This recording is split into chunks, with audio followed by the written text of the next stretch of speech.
When I call your name, every fear is banished from here. When you call my name, I'll come running, running to you. And you say, come to me. Spread your wings. Catch the wind, he's carrying you.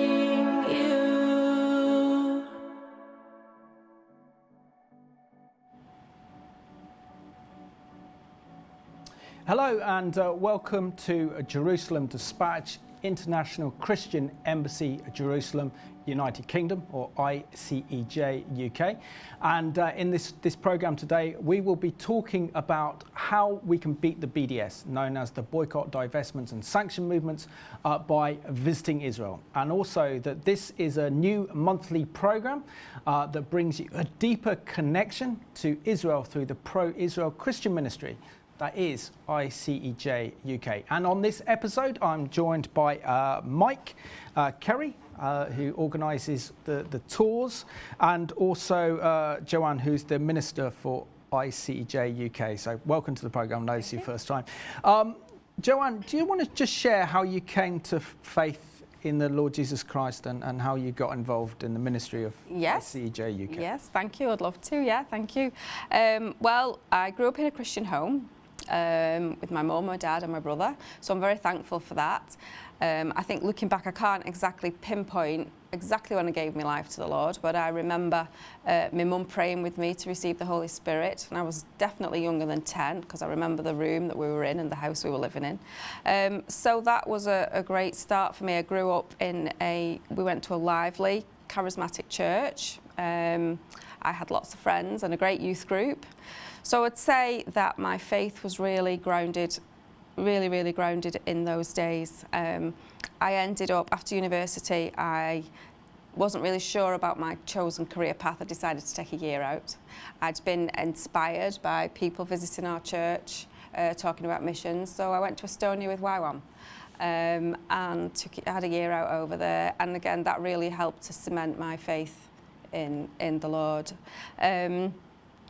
I would say my love for Israel was probably a bit of a slow burner because I wasn't really aware of or understanding when I was younger. But I remember very clearly some people coming to our church in my teenage years, and they were talking about the Exodus projects, about getting the Jews out of the Soviet Union and going back to Israel, and that really, I was really fascinated and interested by that, and I remember that kind of stuck with me over the years.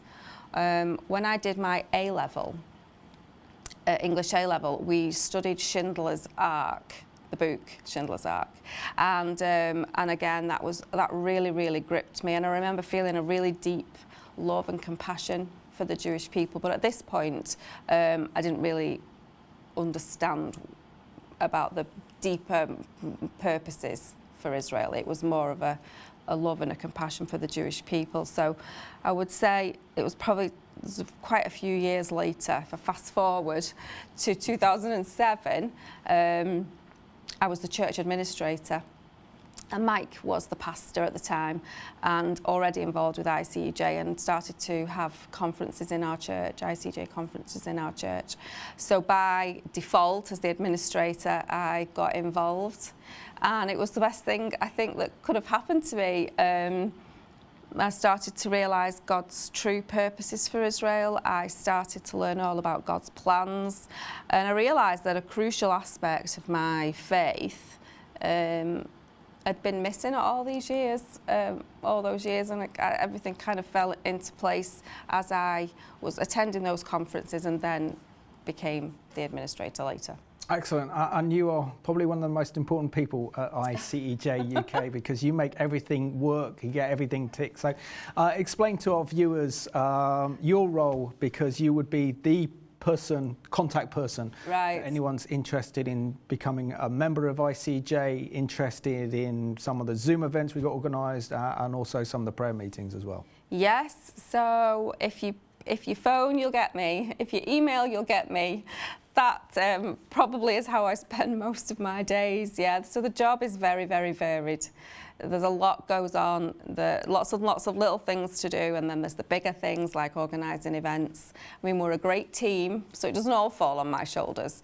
But I would say the day-to-day office work is what I do, and I do the bookkeeping, make sure the donations go where they're supposed to, and sort out, you know, the legal things and policies, and it's very varied and interesting. Excellent. Well, warm welcome to the programme.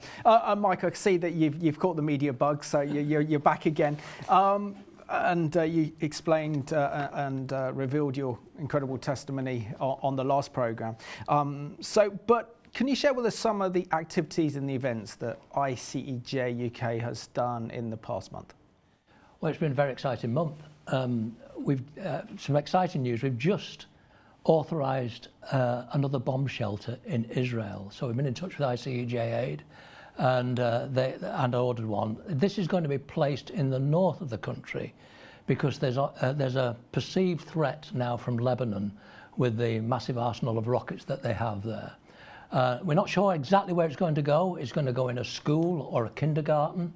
But as soon as I do know, I'll pass that on to Joanne, who will let our supporters know exactly what's happening with the bomb shelter. I'm also very pleased to tell the viewers that we're organising conferences in 2022 across the country. We've already got several venues sorted: Southampton, Lincoln, our home church in Billinge in the northwest, and our very first conference in Glasgow in Scotland. We've not been in Scotland before, so we're looking forward to a lot of sports from the Scots up there, and we're hoping to also have a conference in London. We're just trying to find the right venue now. So there's a good conference season coming, and of course with the conferences we'll be bringing some very important keynote speakers to the conference. So it's going to be a time of education, a time of celebration, a time of worship, and a time of prayer when we have the conferences. That's what we do, and it's a time to connect with like-minded believers across the country. And one of the other major developments, of course, you're involved with, which is the monthly webinar, and we had that wonderful webinar with Eric Stackelbeck this month, sorry. And our next webinar will feature one of my favourite people, Malcolm Heddin, who's a superb theologian. He's a former chief executive of ICEJ, and he's the international spokesperson for ICEJ. He's well worth listening to. So those are the three major developments that they've had this month. Fabulous. So let's have a look at last month's Jerusalem Dispatch ICEJ UK Zoom event, and the special guest was Eric Stackelbeck from The Watchman. It's great that you can join us on this Jerusalem Dispatch ICEJ Zoom event. Simon, it's a pleasure to be with you. Congratulations on the new show. Very exciting. ICEJ is a phenomenal organization, and I'm honored to be with you right now. Excellent. Eric, can you share with us when your story began? You were born in Philadelphia in the United States. Tell us what your early childhood was like. Yeah, it's interesting, Simon. You knew me before I was born again. You've known me a long time, dating back, I think, to 2003. We'll get into that in a minute, I'm sure. But early childhood, born in Philadelphia, PA, in a working class neighborhood in a tough city, Philly, as we call it, and grew up in a working class family. I would say a devout family in a sense. My mom was Irish Catholic. It doesn't get more devout than the Irish Catholics.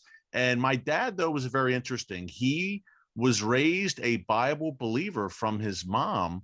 She passed away when he was very young, but he retained that knowledge of the Bible, and we would have great conversations around the dinner table when I was young. I remember being 13, 14, 15 years old, talking about Israel, talking about biblical prophecy. So my dad really ignited that spark in me from a young age. I never thought it would be a career. It was a passion of mine and a huge interest, but I never knew it would be my career and my mission in life that God gave me. But you know, here we are. And it's interesting, Simon, we would talk about the Bible with my dad all the time.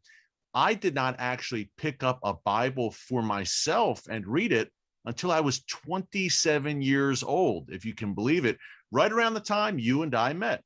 So it's been quite an adventure, and there's lots of twists and turns to the story. I started reading the Bible, but it took me another 6 years to give my life to Jesus, but I did, and here I am. It has been quite a ride. So that is the ICEJ UK Zoom event where we have special guests from all over the world, and it gives you an opportunity then to put your questions to the guest speakers as well, and it makes you feel part of something. You don't even have to leave the house either, which is great. Joanne, so can you tell us when the next event is organised? The next Zoom event is going to be on the 18th of November. Brilliant. 8 o'clock. Excellent. So we're going to talk about the BDS, because this is one of the big kind of challenges that Israel face, known as the boycotts, divestments and sanctions. Mike, we know that when it comes to the BDS, the whole intention is essentially to delegitimize Israel, to erode her moral standing in the world, and does nothing to bring about peace and reconciliation between Israel and her Palestinian neighbours. How important is it that as Christians we confront the BDS?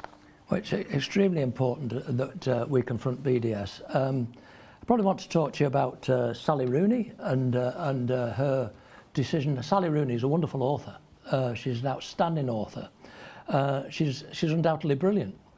She also describes herself as a Marxist, but what she has done is she has refused to allow a publisher, an Israeli publisher, to publish her next book in Hebrew. She's a strong supporter of the BDS movement, which we know is a Palestinian-created movement, supported by academics, supported by churches, supported by businesses. She's defended a decision not to sell the translation rights to a new book to an Israeli-based publisher, saying this. She says that she wants to express her solidarity with the Palestinian people in their struggle for freedom, justice and equality. And I've got several thoughts about this. My thoughts about Sally's stance are that I'm not surprised. I think she was educated at Trinity College in Dublin, where she was an exceptional member of the Debating Society. She's Marxist, she's Marxist views, and is believed the hype promoted by the pro-Palestinian lobby. What I'd love to do is take Sally to Israel. I'd love to show her what's really happening. I'd like her to take her down to Sderot and introduce her to the people who are subject of indiscriminate rocket attacks. I'd like to show her the queue of lorries on the road from Israel into Gaza, taking provisions to help the Gazan people. I'd like her to see that Gaza is controlled by Hamas and that the West Bank is controlled by Fatah. I would like to see her the truth that Hamas cynically places their rocket launchers in civilian areas, basically using the civilian population as human shields. I'd also love to see her the truth about most Israelis, the fact that Jews, Arabs, Christians, Druze and Bedouins, all they want to do is live in peace. And my final thought about the decision that Sally Rooney made is that not to have the book translated into Hebrew is that, probably this is a bit of a cynical thought, that there's an old saying that there's no publicity is bad publicity. I think she's done it for her own means. The BDS movement is a cynical movement which is anti-Semitic at its heart. Because we heard the story about Sally Rooney, is one of the big stories last month, particularly when she's a famous Irish author who actually said that refused to allow her latest novel to be translated into Hebrew so the Israelis could read this. But let's go to this excellent CBN news report looking at the dangers posed by the BDS, or also explaining what the BDS actually is. It's called BDS, the Boycott, Divestment and Sanctions Movement. BDS are in fact all about creating political pressure on the State of Israel to allow economic, academic and cultural boycott or pressure on the State of Israel to allow millions of Palestinians to return to the State of Israel. Author Anat Wilf says BDS uses what she calls the placard strategy.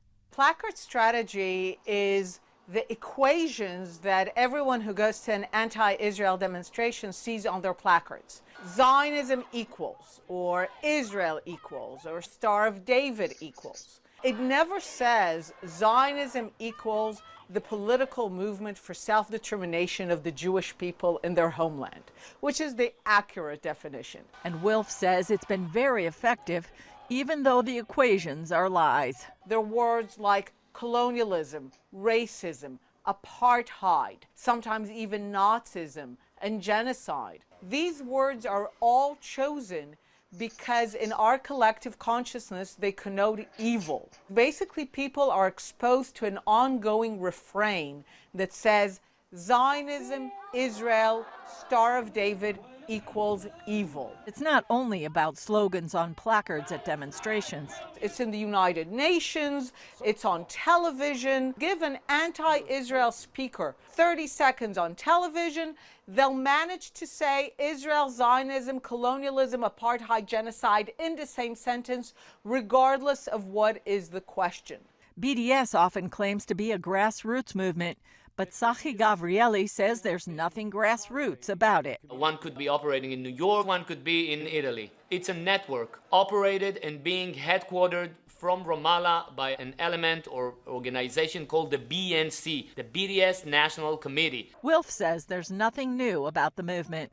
The Palestinians are still committed to their old goal of no sovereign state for the Jewish people in any borders anywhere. The BDS movement continues the same old idea that the Jewish people are uniquely evil, that the world will be a better place if there was no Jewish state in it, which again is a very ancient anti-Semitic theme. Both Wilf and Gavrieli said it's important to keep fighting. Continue very vigorously and with chazak ve'ematz, as the Lord said, be very strong to tell the truth about Israel. First thing is really to expose BDS for what it is, that it might be non-violent in its means, but it is very violent in its ends, about the fact that it's not about peace. And ultimately, they should be confronted on campuses, in the media, everywhere which they operate, to expose them for their sinister purposes.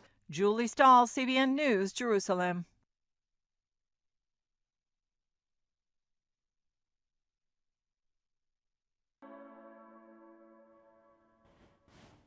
Excellent report, as always, by CBN's Jerusalem Dateline, which is produced by Chris Mitchell.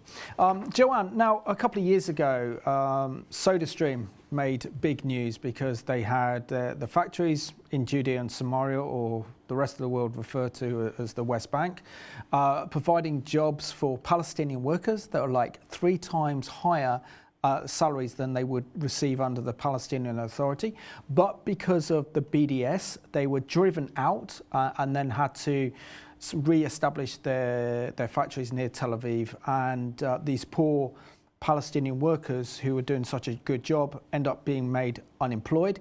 And so therefore it does great damage, doesn't it, to actually making a genuine peace and reconciliation between the Israelis and the Palestinians. What are your concerns regarding this? Well, I'm no expert by any means, but the way I see it is that the Palestinians just seem to be like pawns in a bigger game. I mean, it's no secret that the driving force behind the BDS movement are Israel's enemies, and they don't want peace. They don't want peace between the Palestinians and Israel. They just want Israel to go. They don't want Israel to even exist. And so I feel like the suffering is compounded for the poor Palestinians who just end up getting stuck in the middle of all this. And like we saw with SodaStream, they end up losing their jobs. And, you know, currently Israeli companies employ thousands of Palestinians, and Jews and Arabs work quite happily together in the same places, and that's a great example of how it should be and how it can be. But the BDS movement just seemed to put all the blame onto Israel. They expect Israel to make all the concessions, and how can there be peace when one side just has to give up everything and the other side the other side doesn't. It feels a little bit like it's a no-win situation, and I just think there's a lot of people that get drawn into it, and they don't know the history, and they don't know all the facts. So it would be good if people did the homework. Very good analysis there. And Mike, we've also seen another big American company in Ben and Jerry's ice cream that have decided that they want to boycott Israel because of the settlers. They're saying that they are not boycotting Israel, only the settlers. But when you actually realise what the name Judea means, and that's where we get the word Jews from, and Judea and Samaria is the biblical heartland of Israel. This is where we had Shiloh, was where the home of the Ark of the Covenant was. We have all the incredible Bible stories that come out of this area of Israel. And yet Ben and Jerry's deem it unfit to provide Israel with the ice cream. They want to boycott Israel because of it. Do you think this is overstepping the mark and heading into the direction of Jew hatred or anti-Semitism? Well, I find this a really strange one, Simon. The original owners of Ben & Jerry's are two Jewish guys, Ben Cohen and Jerry Greenfield. And they sold out to Unilever in 2000, but they retained some of their rights.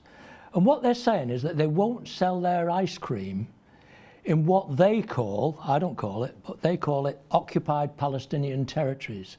And they say they won't do that when the contract with their current producer of ice cream in Israel ends. I think Unilever itself has tried to distance itself from the comments, which at best are ill-advised and at worst are anti-Semitic. And Ben & Jerry's further confused the situation by saying on the website, although Ben & Jerry's will no longer be sold in the occupied Palestinian territories, we will stay in Israel through a different business arrangement. I really don't know what they mean. It's very odd. But what I would point out is we're talking about ice cream here. It's not going to hurt Israel. Ice cream, and Ben & Jerry's ice cream is delicious, but it's not an essential product.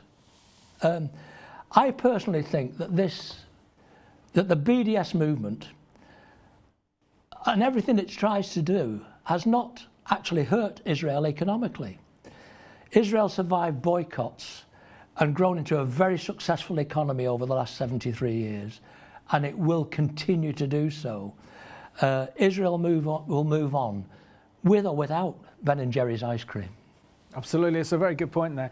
And earlier, Joanne, we mentioned Sally Rooney, the famous Irish novelist who's decided that she doesn't want her latest book to be translated into Hebrew so the Israelis can't read it. I can't see her actually not refusing her book to be translated into Chinese or into Persian or even into Arabic, for example. But no, Israel singled out. Why do you think cultural boycotts are so harmful to Israel, particularly in the arts, when we also see that dance companies, for example, have been boycotted, come over, and that and the Israelis and the Jewish people love art and they love culture?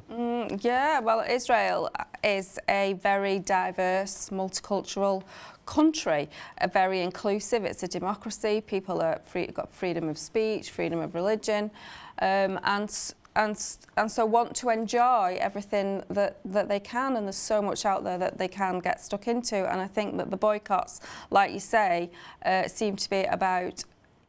Seemingly, they say it's about human rights abuses, but then we don't see the same boycotts of China or Russia or some of the, Afghanistan now. It just seems to be so wrong and twisted, and as we know, it's anti-Semitic, and I think it hurts the Jewish people because a lot of the language that's used, a lot of the phrasing that's used is just so reminiscent of Nazi Germany and the boycotts and what happened. We all know what happened. Absolutely. And Mike, the one way that we can counter the BDS is, of course, buying Israeli goods, buying Israeli produce. But the best way, isn't it, is to actually visit Israel. And knowing that Israel is beginning to open up to tourism as of this month, and you've got a tour planned in May of next year. Share with us how visiting Israel is the best way to beat the BDS movement. of visiting Israel is without doubt one of the best ways of beating the BDS movement. I love going to Israel. I love taking people to Israel. I mean, clearly you're going to impact on the economic situation by just taking tourists there. And I have the responsibility for organising tours on behalf of ICEJ to the Holy Land. And I regard that as a really wonderful and privileged part of my role. I hope to be able to continue to do this as long as I'm fit and well enough to do so, and I hope that'll be for a long time yet. Well, you've had 3 jabs, so. I've definitely had 3 jabs. Marion and I, my wife Marion and I, know what we want from a tour, and we have high standards. So what we do is try and put that into the tour. We stay in good hotels and do our best to ensure that we have a good guide. Like in any profession, some are better than others. And the land is absolutely beautiful. You get people out there to touch the land of Israel. And whether it's the beauty of the Dan National Park, the Golan Heights, the wonder of the Galilee, the Judean hills, all of Israel is wonderful, from Dan to Beersheba, down to the Negev and down to the Red Sea. The landscape is amazing, the wildlife's amazing, and actually getting out there with the people, in our case with British tourists, we can really make a difference to Israel. We can actually counter the BDS movement by getting out there and supporting Israel in everything that we do. Excellent. So just to remind our viewers watching this programme, it's been probably 2 years since I've been in Israel, and it feels like a very long time because of the COVID-19. So let's have a look at this video courtesy of Israel's Ministry of Tourism. On most vacations, you take a trip. But in Israel, you'll take a journey you'll never forget, where you experience things so extraordinary, they change you in real and unexpected ways. From the inspired to the inspiring, the humble to the truly humbling, the transfixing to the transcendent. Here you'll find a true crossroads of the world, where people come to learn, laugh, connect, and immerse themselves in a country with thousands of years of recommendations. No matter which other destinations are on your list, what you see, touch, and feel in Israel, you'll never experience anywhere else. Begin your journey to Israel now. Greetings to the International Christian Embassy, Jerusalem, and to your president, Dr. Jürgen Buller. May I take this opportunity to congratulate the Christian Embassy on celebrating the Feast of Tabernacles with us for over 40 years. Unfortunately, I am unable to attend in person. That is the new reality, but I send you a very warm virtual welcome to all those taking part in this year's online feast. Usually, the ICEJ brings thousands of Christians to Israel for the feast, which is the largest gathering of Christians in Israel each year. It was an event that I was really looking forward to, as I had heard of the extraordinary atmosphere and love for the land of Israel. The Israeli people miss the color, joy, and love you bring to Jerusalem each year, and you have been sorely missed. We were hoping and actively planning to be able to host the feast in person this year, and already started welcoming groups and pilgrims traveling to Israel from May until August. The tours were safe, and visits were structured to avoid any problems, and indeed many Christian groups were be able to visit Israel. Unfortunately, due to the Delta variant, we have had to take some preemptive measures and temporarily pause tourist travel to Israel. But in the near future, I am definitely sure that we will meet in person in Jerusalem. We hope to reopen as soon as possible to allow Christians once again to tour the land of the Bible and visit all the holy sites. We are starting our tourist pilot program again, and my vision is that we will be able to open the borders not only for organized groups, but also for individual travelers. Finally, let me say this. We appreciate our friendship deeply. It is strong and robust and constant. We are grateful and aware of the important and unique role you play building support for Jewish state through your offices in over 90 nations and contacts with 170 nations worldwide. This is not something which we take for granted and precious thing for people of Israel. Have a happy and joyous feast of Tabernacles. Chag Sameach. And there we had Israel's Minister of Tourism. Joanne, it's 2 years, I think, till anyone's been to Israel. Some of our viewers longer, and some of them haven't even been to Israel at all. So how important is it to get back into the land of Israel, to see the Israeli people and to visit the amazing sites such as Jerusalem and the Sea of Galilee, and just to be back in the Holy Land? I think it's really exciting. People will be really excited to get back, and I know that the Israeli people will be really, really excited to see us. I know they're waiting. I know that people want to go. I think people, once you've been, you want to go again. People that have never been will be so excited about going, you know, and yeah, we're just looking forward to going next year. Excellent. Next year in Jerusalem. That sounds good, doesn't it? And Mike, can you just unpack some of the itinerary that you've got organised for your tour in May of 2022? And of course, this is open up to the viewers of Jerusalem Dispatch. Yeah, in May of next year, Marion and I will lead a ICEJ UK tour. We'll be leaving Luton Airport with El Al, flying to Ben Gurion, and then we're doing a clockwise tour of the country, stopping at Netanya and Galilee, and then into Jerusalem. And a couple of couples who are coming with us this time were with us last time when we left the country in March of last year. We were probably the last group to get out of Israel, leaving from a deserted Ben Gurion airport. Our tour is packed with great locations, and we've got the benefit this time of a Messianic guide, and I find that really interesting, because I always find that a Messianic believer is special, because they have a real revelation that sometimes us Christians don't get. Some of the places we will go will be on most itineraries. You'll go to Galilee, the Mount of Olives, Jerusalem, Bethlehem, that sort of thing. But there'll be something that's off the beaten track. You mentioned Shiloh. Shiloh's a place we go, and it's a wonderful place. It's a very special place. It's very, very special. It's simply fascinating. This is the place where the Tabernacles stood for 369 years. This is the place where Joshua divided the land. This is the place where Hannah prayed for a baby, where Eli died. And there is a platform there measuring exactly the dimensions of the tabernacle. It's absolutely amazing. And if you want to know exactly what we do on the tour, contact Joanne. Joanne is the first stop.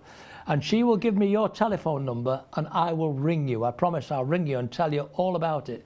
But more importantly, join us on the tour. I've got a few rooms left, and we'll be delighted to have you with us. And can I just quote what we're very well thought of by the Ministry of Tourism. I have a time to quote what they said. Yeah, go for it. Go for it. To our dear friends from the International Christian Embassy, Jerusalem, we'd like to take this opportunity in thanking you for standing side by side with us at these difficult times. Through these dark and troubled times, we find ourselves worrying about our family, friends and colleagues. The Holy Land reminds us that hope must never be lost. For as dark as the road may seem, there always lies light at the end of it.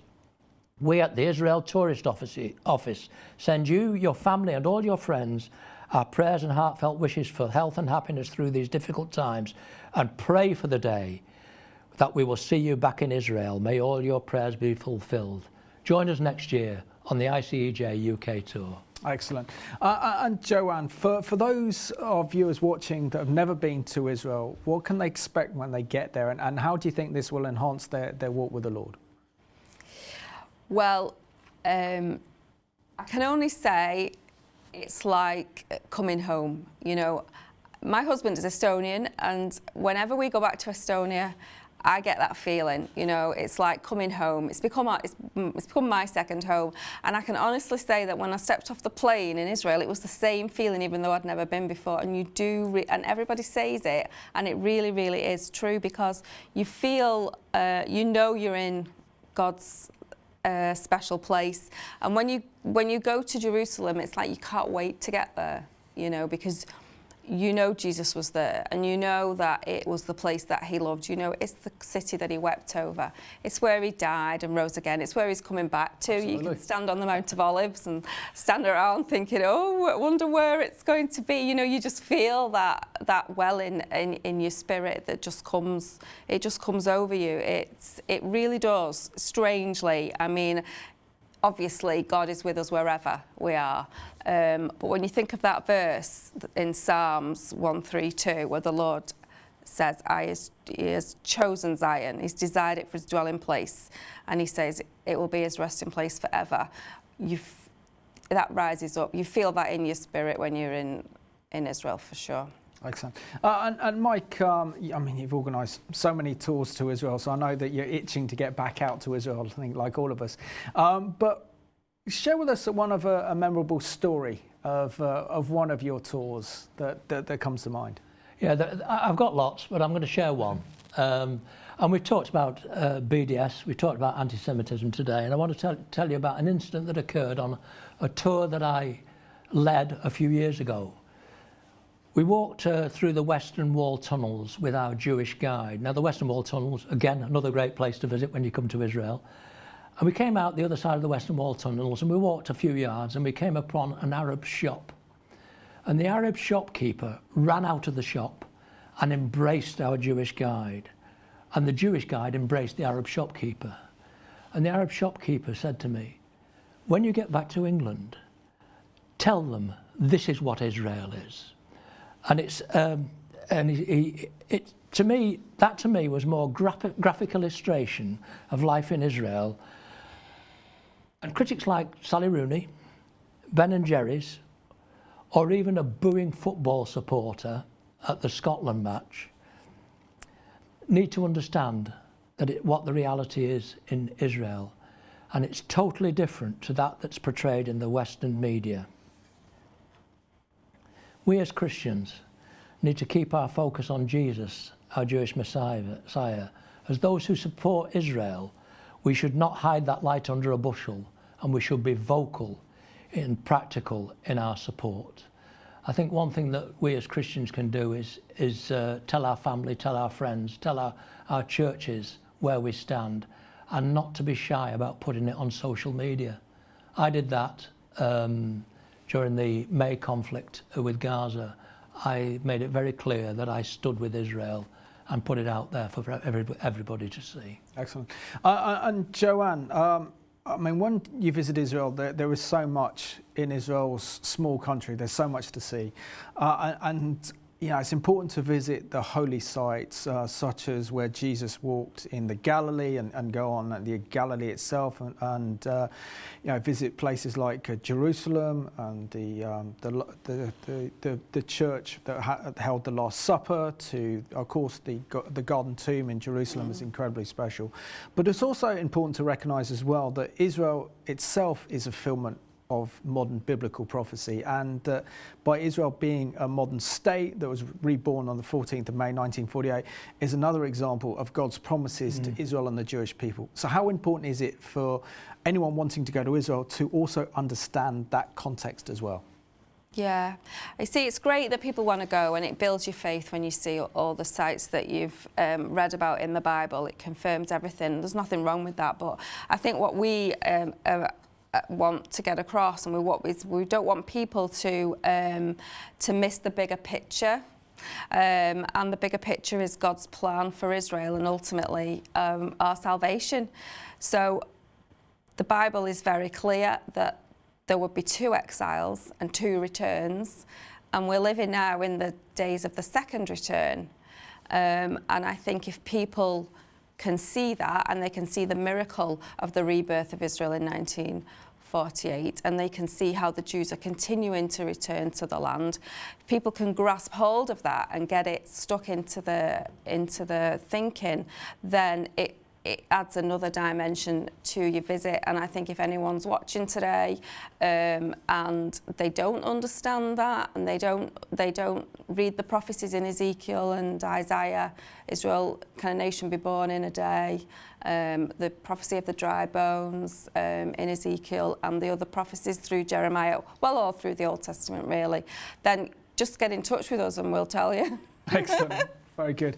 Mike, moving on from this section for the moment, but what comfort does it mean for the Israelis to know that Christians in this country that have a love and a heart for their land and their people are actually visiting them? I mean, I remember a time back in 2002 when I visited Israel. This is during the height of the last Intifada, and literally no one was visiting Israel. That's right. Including many Jewish communities as well, because they're too afraid because of all the suicide bombings and the terrorism that was going off. But the the Jewish people I with and with the Israelis saw the large number of Christians that risked their own personal safety and wanted to visit Israel to show solidarity with Israel and the Jewish people. That is friendship. So how will the Israelis react after 2 years of not having tourists visit them? Well, the Isaiah 40 tells us, it says, comfort my people, says your God, speak tenderly to Jerusalem. And ICEJ has taken that as its mandate, and the UK branch is no exception. Now, Joanne and Tannel lead excellent tours to the Feast of Tabernacles, and I know that Joanne wants to lead a tour in 2022. I've been prevented from doing so in 2021. This has a massive, going back to your question, this has a massive impact on Israel, as thousands of Christians from across the world turn up to the Feast of Tabernacles. There's a march in Jerusalem which is fabulous. There's the colours, the different countries wearing national dress, the flags, the banners, the noise of the march is amazing. And the people there, without exception, say thank you for coming, thank you for standing with Israel. The tours that I lead also speak to the people we come across. What it really does is tell the people of Israel that they're not alone, that there are thousands of Christians and friends around the world. There's an obvious benefit to tourism. It's a major part of their economy.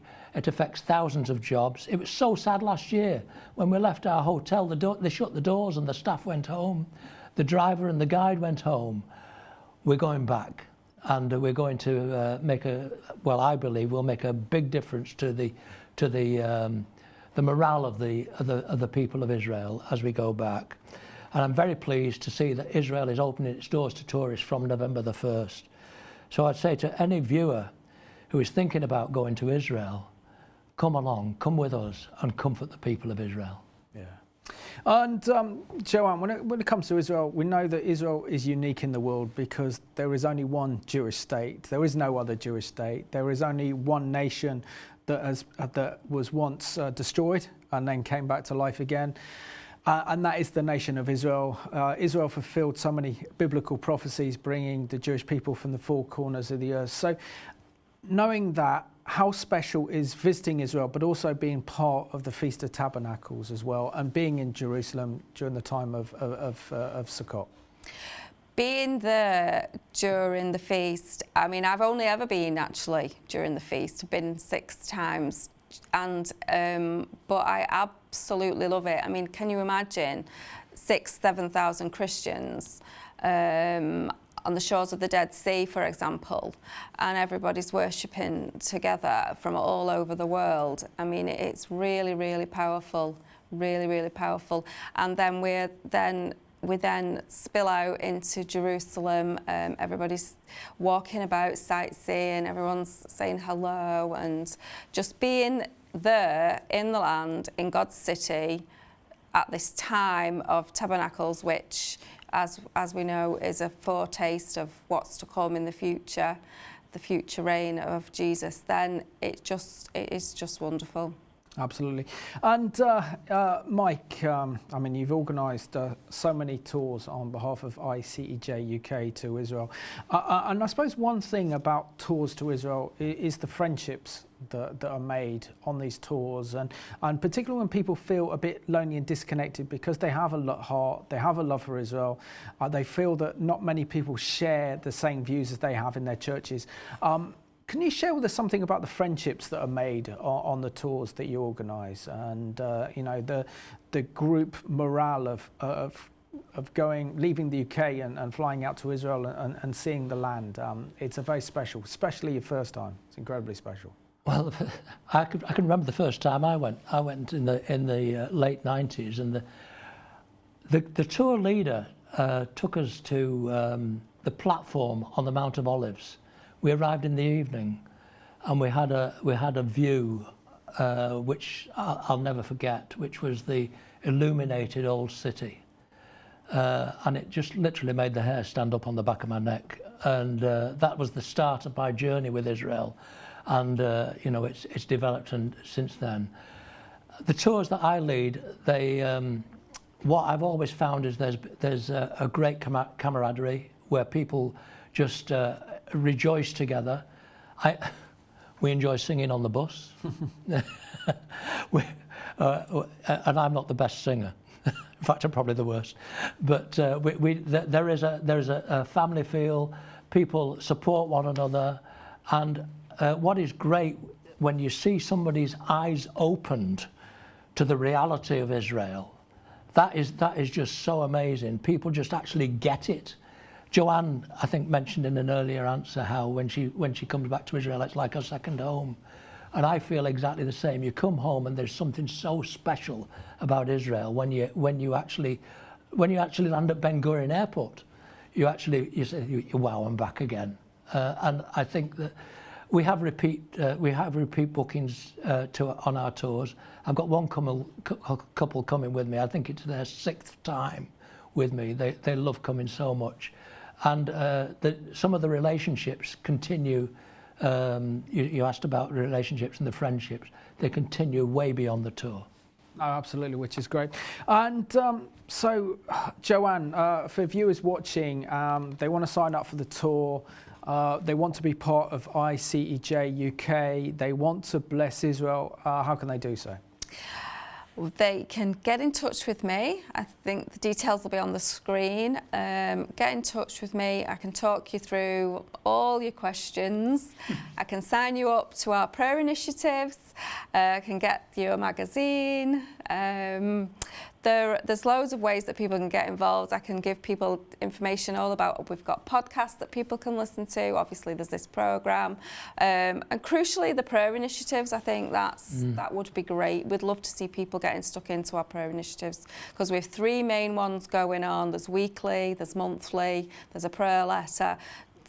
They're on Zoom, they're easy to access, and they're great times of blessing for people and been a great encouragement through lockdown and will continue. So people just need to phone or email, find us on social media as well. We've got a lot going on.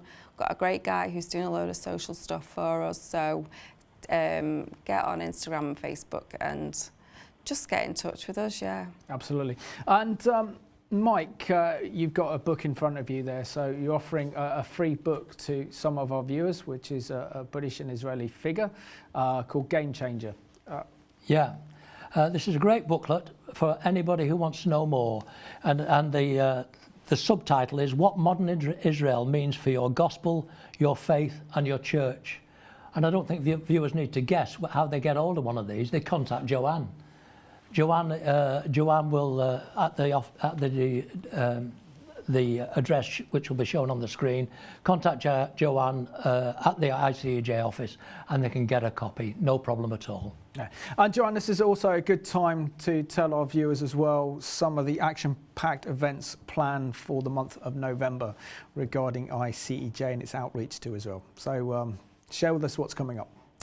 We've got the next Jerusalem Dispatch on Zoom, Jerusalem Dispatch Live on Zoom with Malcolm Hedding, like we said earlier. Coming up this month also on our podcasts, starting a series with Russell Bowles, who is going to be talking about the rise of anti-Semitism. So that's a difficult subject, but a really important one if people want to tap into our podcasts. And on the 4th of November, which just happens to be my birthday, is the next Rosh Kadesh prayer meeting. So that's global. It runs for 168 hours. So that's on Zoom. So each country takes the turn and they pray for an hour or 2 hours, then we pass the baton on. So that's the start of the new Hebrew month here in November. But it's starting on the 4th 4th of November for 168 hours. So there's plenty for people to get to join in with this month.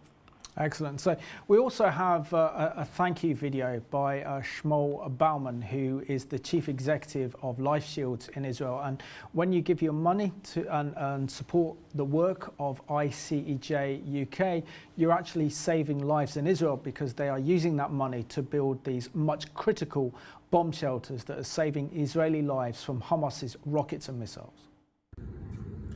Hello, this is Shmuel Bowman from Operation Life Shield. I'm actually standing in a playground where children come and play and where safety of bomb shelters is critical. Thanks to the ICEJ United Kingdom, your love, your friendship, your caring for the children here in Israel, we're able to protect them with strong, secure bomb shelters where they're needed. So, shalom, and thank you, and God bless you. And a fantastic guy in Shmuel Bauman. Mike, we saw there Rabbi Shmuel Bauman, who set up a fantastic organisation in Israel called Life Shields, and to actually make bomb shelters for Israelis coming out of the crisis in 2006 that Israel had with Hezbollah. And you can see the difference it makes for him, knowing that ICEJ UK are actually supporting this initiative that saves lives in Israel. How critical is that support to actually provide Israelis with these much needed bomb shelters?